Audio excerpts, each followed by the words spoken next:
करते हैं तो मैं बड़ा डरते हुए गया था कि पता नहीं कितनी सुई लगाएंगे और मेरा क्या होगा। लेकिन मुझे बड़ा आश्चर्य हुआ, बहुत सरलता के साथ मेरी ट्रीटमेंट डॉक्टर साहब ने शुरू की और कई वर्षों का मेरा जो दर्द था वो समाप्त हो गया। और 2002 से अब 2026 है, मुझे कभी तकलीफ नहीं हुई। और उसके बाद एक और बार डॉक्टर, छोटी मोटी भी चीज़ें रही तो डॉक्टर साहब के पास हम जाते ही है। ऐसे एक बार मुझे फ्रोजन शोल्डर हुआ और वो एक्सट्रीम तक होने तक मैंने उसकी ओर ध्यान नहीं दिया। और फिर जिस दिन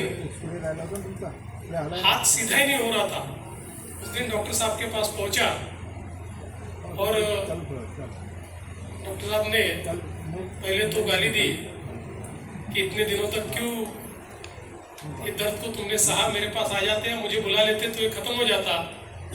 और लिटरली 7 से 8 दिन में मेरा हाथ पूरा फ्री हो गया और मेरा दर्द भी समाप्त हो गया। इसलिए मैं ऐसा मानता हूँ कि हम लोग सीइंग इज बिलीविंग कहते, फीलिंग इज बिलीविंग कहते, ये दोनों चीज़ें मेरे साथ एक्यूपंक्चर में हुई है और मैंने स्वयं देखा है कि इस थेरेपी की ताकत क्या है।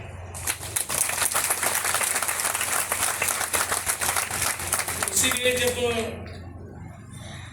डॉक्टर बैराम जी ने मुझे ये कहा कि एक्यूपंक्चर की काउंसिल ये महाराष्ट्र में होनी चाहिए, तो हम लोगों ने तुरंत ये तय किया और 2015 में इस काउंसिल का निर्माण हमने किया। और मैं जानता था कि I must put the council in safe hands, इसलिए हमने डॉक्टर साहब को ही कहा कि आप इस काउंसिल को लीड कीजिए। और उन्होंने बहुत अच्छे तरीके से इस काउंसिल का विस्तार किया। आज बहुत अच्छे रिकॉग्नाइज्ड इंस्टीट्यूशंस इस काउंसिल के माध्यम से हमारे महाराष्ट्र में खड़े हुए हैं। वैसे तो हम सब लोग जानते हैं कि ये एक्यूपंक्चर का जो साइंस है ये बहुत पुराना है। एक्यूपंक्चर की जो ये विधा है ये कई सेंचुरीज से चल रही है। कोई कहता है ये चाइनीज़ है, कोई कहता है इंडियन है, मुझे पता नहीं क्या है, पर ये ज़रूर है कि भारत के इतिहास में हम लोग अगर हमारा आयुर्वेद भी देखें तो उसमें जिन मर्मस्थलों का उल्लेख किया गया है उन्हीं मर्मस्थलों को एक्टिवेट करने का काम ये एक्यूपंक्चर करता है। हमारे यहाँ पर जो सूची वेद है उसमें जिस प्रकार से सुई के आधार पर